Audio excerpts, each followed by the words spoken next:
Hello and welcome to the Lirone Glikman show, the show that explores the human component around business, marketing, and communication in a hybrid, changing world. I'm Lirone Glikman, your host, a global business development consultant and business relationship and personal branding strategist.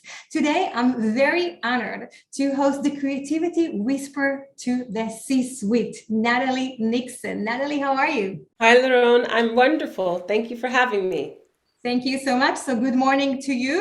Are you in Philadelphia at the moment?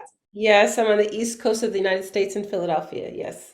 Amazing. So good morning, good evening here in Tel Aviv. Allow me to share a bit about you before we actually jump into the discussion. So Natalie Nixon has an experience in living in 5 countries. We're going to talk about it, with background in anthropology, fashion, academia, and dance. This actually distinguished you as one of a kind creativity expert. Among your credentials, Natalie recognized among the top 50 speakers in the world by real leaders. Congratulations. And her book, The Creativity Leap, was recognized by Space Company and their World Changing Ideas Awards. That's incredible. You have worked with so many different companies, Salesforce, Google, Microsoft, IBM, and many more. And I'm really excited to have you on this show. Allow me to address one, I would say, fun fact that I realized that you actually lived in Israel, in one of those 5 countries, right? Yes, I did. I earned part of my master's degree in global textile marketing at Shankar, right in the middle of Tel Aviv. And that was decades ago now, but I had an incredible experience living and traveling throughout Israel. Amazing. And, we all are very proud of the Shankar. It's definitely one of the best schools in Israel. And I'm happy that, you were able to share it as well and become a part of your experience. Yes. Yes, Yes. yeah.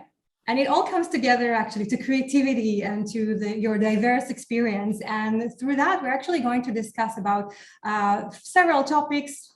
First of all, is of course harnessing creativity to become a better and impactful leader, using creativity in uncertain and unstable times like we're experiencing at the moment, how to advance teams through creativity, and more. So I would like to start with the obvious. If you can share a bit about, again, your background, your diverse background, and how you got into working in creativity, and even a bit more about Israel, if it had something to do with that. Sure. So my background is very loopy. It's a very diverse background. It's a background in cultural anthropology, in fashion, design thinking, academia. I was a professor for 16 years. And the first 10 years of that time, I taught the business of fashion. And my background in the fashion industry started when I was an entrepreneurial hat designer in New York City in the early 90s. I then went on to earn my master's degree in global textile marketing, and part of that time was in Israel at Shankar. And then I was hired by a global fashion sourcing firm. It was actually at the time a division, a daughter company of the Limited Brands. And that gave me incredible opportunities and exposure to live and work abroad in Sri Lanka, as well as in Portugal. And I actually worked on the Victoria's Secret account, sourcing the fabrics, the materials, and working with the designers and the merchandisers and buyers on making high quality underwear for women. So my backgrounds, which have been, I've always built my career really not in a very linear way at all. I've never had really like a 5 year plan, definitely not a 10-year plan. I really lead with my intuition, and that has helped me to engage in work that is very purpose and driven and meaningful to me. And I really follow my intuition when I'm realizing that I'm not as passionate about the work, because in my view, when we follow our heart, it's actually a much more efficient way to live, because I'm now at an age and stage in my life where I see so many people struggling with, they may have made a lot of money but feel quite empty inside. And they feel like they've just been kind of chasing this emptiness. And so that's why I say it's actually a much more efficient way to live when you follow your heart. And of course, earning money, building wealth, making an impact, getting really good at what you do is all part of the journey. So what I do now as a creativity strategist is an incredible kind of magical convergence of all of those experiences. And I advise leaders and companies on transformation, transforming their business models by applying wonder and rigor, which is the unique framework that I've developed to help people understand that creativity is not something that only artists do, and it's not a nice to have something on the side. It's actually core to innovation. It's really essential. It's an imperative, especially now during unprecedented amounts of change. And you mentioned innovation and creativity, and now here in the startup nation, we're very proud of the innovative way that we have come to create startups and so on. But let's put the spotlight on what is the difference between creativity and innovation in this regard. So let's first start by defining what an innovation is. An innovation is an invention converted into scalable value. So an invention might be a really great idea, but until you can convert it into having scalable social value, financial value, cultural value, it's not an innovation. So it's figuring out how to convert it at scale. What is that conversion factor? How do you go from the invention to the innovation? That's creativity. And that's why creativity is core to innovation. It's creativity that helps us identify new strategic partnerships, new revenue models, figuring out different sorts of activities that we can infuse into our products, our services, our experiences that would actually give them even greater impact and actually convert it into an innovation. And that's why it's essential that in the boardroom, in the hiring practices, in all strategy, creativity, that the capacity for creativity is something that we imbue ourselves with first, because you can't expect it of others if you yourself are not building your own capacity for it and then diffusing it throughout the organization. I like how you define each of them, and it definitely makes a lot of sense now. And again, you mentioned a few times that creativity is not a nice to have thing; it's actually a must have. So, if we're talking about this day and age, what is the new role or the relevant role and impact of creativity in today's digital world, whether it's for leaders or teams in small startups or even in corporations? So we are at a time where we now know we can work from anywhere and we can learn from anywhere.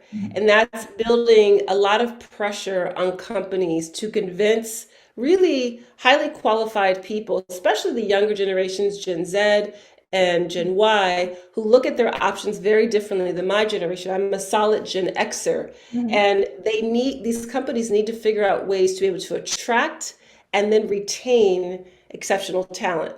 So in a world where we can work from anywhere, we can learn from anywhere, the companies, the teams, the leaders that work at the intersection of the following three things: technology, productivity, and meaningful human experience will be the ones that thrive and flourish. And among my clients, they typically have two out of the three down. They might be a tech company and they're getting better at being productive. Or they've got great productivity metrics and they're just trying to figure out which tech platform to use and optimize. What most of them have not figured out how to do is how to build meaningful human interaction internally, colleague to colleague, but also externally client facing. And I always jokingly say I'm a little biased, but in my view, the intersection, the thing that is going to interweave productivity, tech, and meaningful human connection is creativity. That's the way that companies will be able to show that they're building a culture, especially in a time of ubiquitous technology. What will distinguish you as a company where people won't fear that their job will be replaced in the next couple of years or 6 months? This is a reality. We have automation, AI, VR, AR, robotics. The train has left the station. That's not going away, and it's going to increase. And there will be casualties where a lot of people will lose their jobs. But how do you now make room and more space for people's human creative capacity. And that's going to be the distinctive factor. And, it reminds me that so many companies today talking about branding, employee branding, and, really try to give so much to the employee. But, I think, as you said, it's really about what people get emotionally, less about, maybe the money or the pranks or, as you say, how to create the emotional, the connection between other people. And you mentioned also about it's not only internally, you mentioned also it's about connecting with prospects or investors or clients. So how, if you can have examples of how can creativity be used to foster that better bond, different examples from when you see from other companies? Yeah, well, I can share an example of a company that I worked with that wanted to, it's in the legal sector. And the legal sector actually, at least in the United States, has a high rate, unfortunately, of suicide. There's a lot of back and forth of people going from firm to firm. There's a lot of fluctuation. And they hired me to help them understand how they might use design thinking as a problem-solving process and methodology to identify what is core to their associates and their partners that can add value to the work that they're doing. But they wanted to first start with what matters to their own associates. And this is a very creative process because I happen to be married to a lawyer. Lawyers tend to think in a very linear way, and lawyers are incredibly creative. I've seen that exhibited in the way my husband works because they have to take their legal training combined with the problem that you, the client, have and figure out from various perspectives different ways to approach that problem. That's a reframing process, which is an incredibly creative process of juxtaposing new and old approaches and ideas. So working with this firm, we worked across 5 different time zones with a smaller group of people because I was helping them to build prototypes. The act and effort of prototyping is a creative process because that speaks to one of what I call the 3 I's. So as I said, creativity is toggling, going back and forth between wonder and rigor to solve problems. But how do you do that on a consistent, sustainable basis? You have to apply what I call the 3 I's, which are inquiry or curiosity, improvisation or the ability to experiment and say yes and then finally intuition. And intuition is, I call it pattern recognition. For my book, The Creativity Leap, I interviewed over 50 leaders across different sectors, and every single one of them were able to share with me stories about the ways that they used their intuition, that mind, heart, gut connection in their rational decision making. So what I saw this law firm do as I was taking them through ways to deal with problems that they were identifying that their clients are having, trying to meet the needs of their clients, trying to meet the needs of each other in a much more creative way. They prototyped, they reframed questions, they suspended judgment on themselves, and they challenged their own assumptions. And that in and of itself is an incredibly creative process because you are doing this wonder, which is about deep curiosity, audacity, big imagination, exploring all possibilities, humongous blue sky thinking. And it also requires us to pause. Most of us are just churning. And if we don't pause, of course, we're going to keep getting the same results. The rigor is about focus, discipline, skill mastery, time on task. So taking them through this design thinking process, they were doing this toggling between wonder and rigor to solve problems. And what was amazing to me, at the end of the process, they developed prototypes to launch within their organization. And you just now spoke about the emotional needs that we need to address.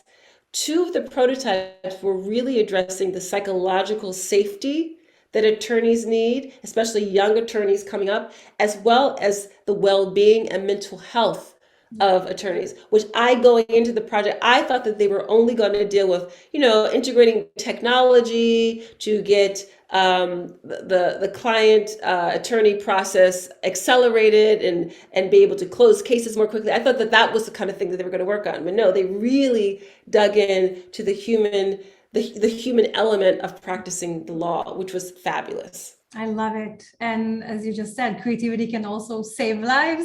But I think, like so many people, again, if I work with startups or corporations, they get into the race and they don't have time to think much or stop, think in the greater picture. And sometimes it is so crucial to have someone like yourself coming from an outer point of view and either asking the right questions or helping them creating those processes.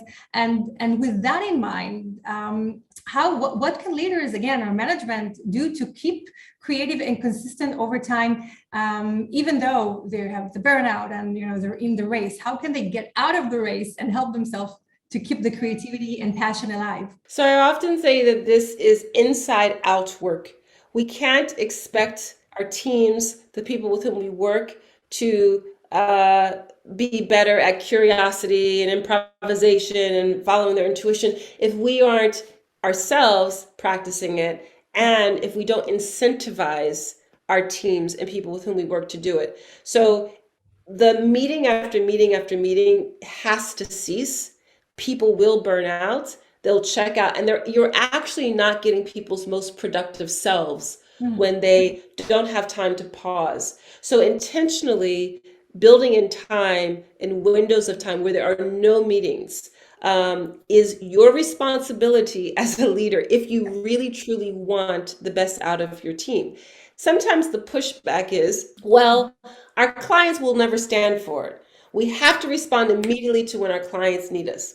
Yeah. Well, yes and no. The funny thing about the way you are setting up your business to serve your clients is that your clients have an incredible way of beginning to adapt to the boundaries that you set, especially if the boundaries that you set are going to increase the quality of the work output. So on a personal level, two things that I would recommend, which may sound benign, but more and more the scientific research is showing how important this is. Number one, we've got to take more daydream breaks.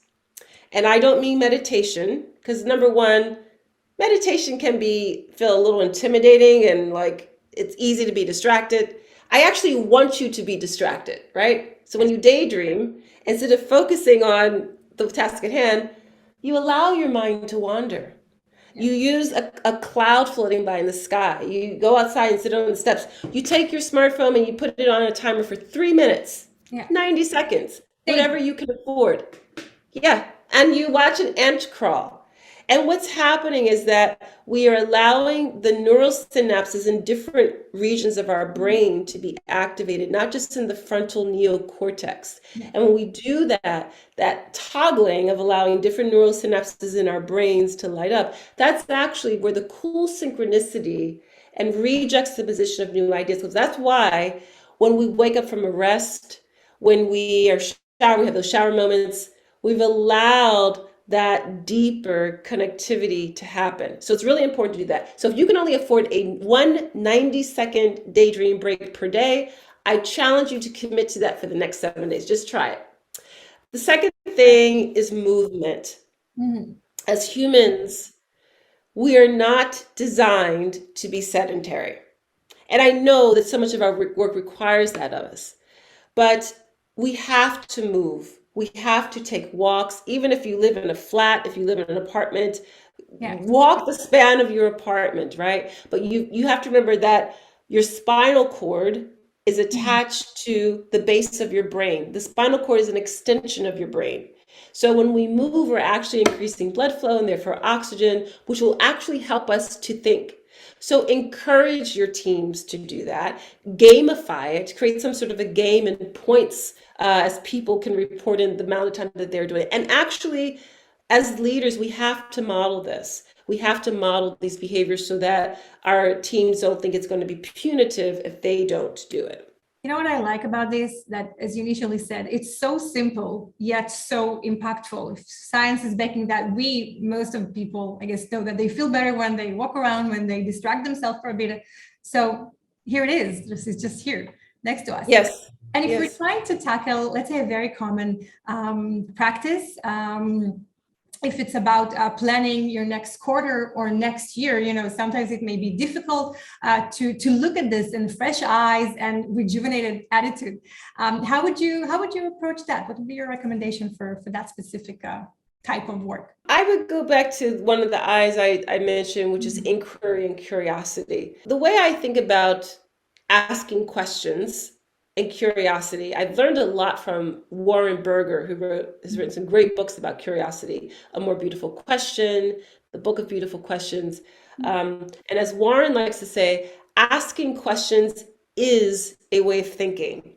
And we actually penalize each other for asking questions. We learned this early on in school. Unfortunately, only if you go to really kind of elite schools, they encourage you to be curious, especially in the United States. It's in most of the public road schools, it's like fill in the dot, don't ask a question, answer the question, complete the worksheet, right? Fall in line. But what I understand to be true is that questions are inputs into a system. So the more diverse the inputs or the more diverse the questions, the more innovative the output. So if you are a startup leader, if you're a business leader, you're trying to figure out how to shift your business model in some way, ask different questions. Well, you might rightly say, but I can't think of new questions. Fair enough. Invite people in who have fresh eyes on your process, on your plan, on your model, and ask them for clarifying questions, because that will open up a whole new perspective that you have never even considered. And it could be sometimes the person might not feel they're being very helpful. They're thinking this is an obvious question to you, but it may open up a totally new perspective on what you're looking at. So in design thinking, this is related to something called lateral thinking. How would if I work in education, if I brought in someone from the fashion industry, totally different sector, how would they look at that same problem? What's a question that they have?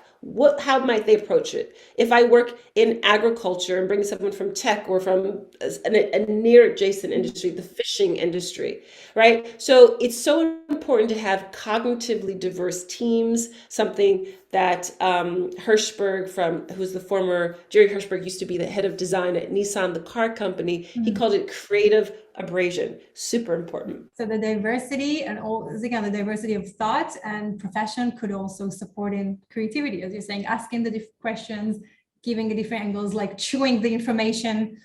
I love it. Yeah, and if you can't think of a new question, invite someone in who do not be afraid to share. Sometimes I think we like what I'm working on is top secret. I can't let anyone else know. Okay.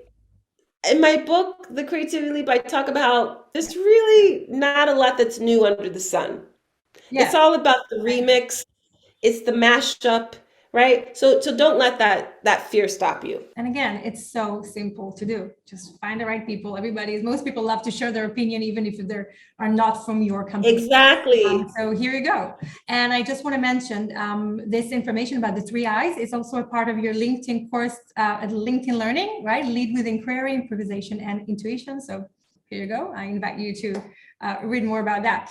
Let's talk about the corporate level. I have been working with different corporates around the world, and many of them talk about innovation and how important it is and how crucial and so on, but they actually don't give the right settings for their employees if it's about time, resources, stress, and so on. So I'm sure there are some risks for organizations who do not support creativity at work, and what solutions can they take from your experience? Sorry, you're asking risks for organizations that do not actually support creativity or innovation within its system.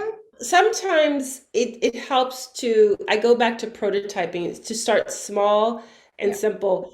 Most radical change happens through a slight crack in the system, right? It's a fissure. It's not going to happen overnight, and people need a bit of proof of concept. So you are able to take a small team and test out a new way of working through a pop-up.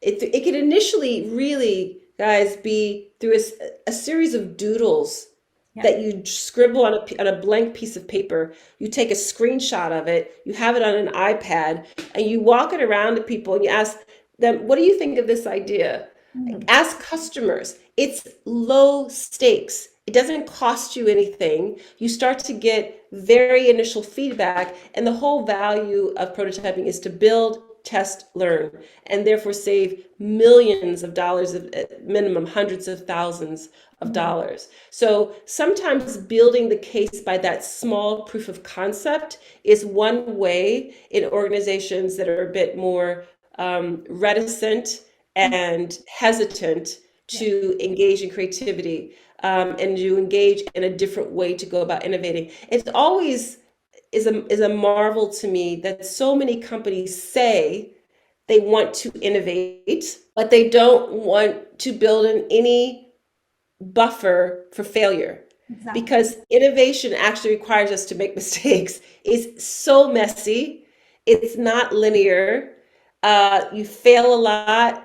It's very murky. You don't know what you're doing all the time, but you have to trust the process. So prototyping in a small way, is a way in an organization that doesn't really allow for that. Ask for forgiveness, not permission. Start Mm. with a small prototype, I build love proof it. of concept, and then hopefully you'll begin to get traction. And I love what you say. Ask for forgiveness, not permission. Just do it. Worst case, you can say, I'm sorry, but at least you It did it. doesn't work out right, Yeah. exactly. Yeah. But what if it does? What if it does? Exactly. 3M, and we have so many different examples in the market of companies that did, nurture creativity within its, work, and we're enjoying the fruits. Exactly. This time, and again, this currently there is a lot of talks about a global crisis and so on, and how the economy works. Sometimes it's up, sometimes it's down. And obviously, if we're talking again on either startup founders or different management and corporations, the burden is heavy and can be intimidating or stressful. And in tough times like this, how can managers gain confidence through creativity? It has to come through perspective. If we're only have this tunnel vision and focus on everything that's wrong and bad, we can't zoom out and gain perspective. The zooming out also includes building in you the way you work, Mm. a I don't call them an advisory group, but a coterie of other individuals with whom you can bounce off ideas, with whom you can gain different perspective about their own business, and also celebrating the very, very small wins. Mhm. It creates an energetic emotional momentum that helps all of us to show up to work in a much more positive way. So for all of us, when we look back on our successes, they didn't happen, at least not in my experience, they don't happen with one gigantic success. It happened because this started, and then I tried this, and then I was encouraged by this, and it's a systems approach, right? It's a cascading effect. And the other thing that I think it's important is we have to take care. We have to take care of ourselves. Again, I go back to this phrase I love to use, which is that it's inside out work. Mm. And so another technique that I'm a big fan of is something I call become a clumsy student of anything, but of something, because outside of work, it Yeah. should have nothing to do with work. Something that you want to learn. And it's really great if you're not very good at it. Because when we're not good at something, we develop a sense of humor about ourselves, we develop perspective, we develop humility, deeper curiosity. We get better at all of those three I's. So right now, I am a clumsy student of ballroom dance. Wow. And it's great because it actually is giving me the courage to be more curious, intuitive, improvisational in my work. Yeah. Because when I'm dancing, I'm not the best person in the room. I make mistakes all the time. I get frustrated with myself and then I have to get over myself and keep it going. Mhm. And I also have so much fun. I laugh a lot. I'm moving, I'm learning. And again, it is wiring up, firing up different neurosynapses in my brain that then become helpful for the work at hand. So that's another way to zoom out and gain perspective. I love that you share that. And, I've just in the past year, I've started learning French, and, I make money from speaking, and suddenly I barely speak. I don't know how to communicate. And I just the process that you're just saying, I'm laughing, I'm whatever, I'm not the best at that. And I'm okay with it. Oh, that's awesome. I love that example. Humiliating and fun, actually. That's good. Yeah, especially for a speaker. Right. So you just mentioned that, and I would like us to get more into your world. So if you have another creative habit that improved your life and business results that you can share with us. Dance is a big one. The other clumsy student, and I'm really a student of it right now, is vegetable gardening. I've now in my second summer attempt, which had lots of failures, but I learned so much. I learned what I'm going to do better next year.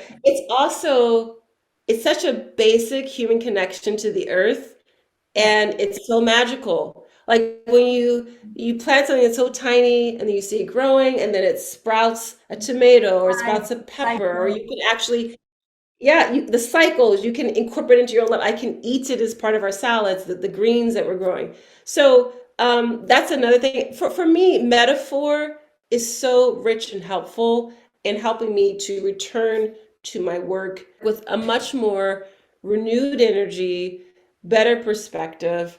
I learn all the time in that way. That's beautiful. So Natalie, you've shared so many amazing practices. Among them would be, you said, doodle, question, start small, daydream, move your body, zoom out. So many valuable tips that are, again, so easy to do. And by that, increase our creativity, our resilience, our results. Thank you so much for that. And how can our audience connect with you apart from, of course, LinkedIn and your website, figureoutthinking.com? Well, first, thank you for inviting me to share and have this conversation with you. I really enjoyed it. But yes, if your audience goes to figure8thinking, the number 8.com, a lot of resources, including a sample chapter of the book, The Creativity Leap. There's actually a resources tab.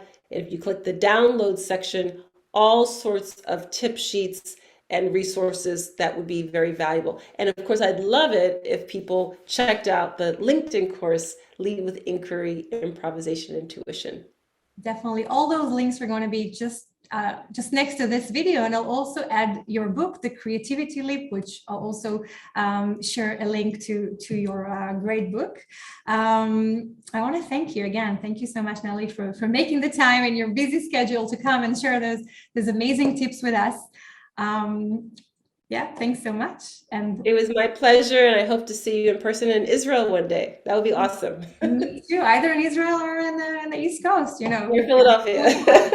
I would love to have you here once again. I'm sure you won't recognize the country, but I'm sure you have so much to contribute. I don't think I will.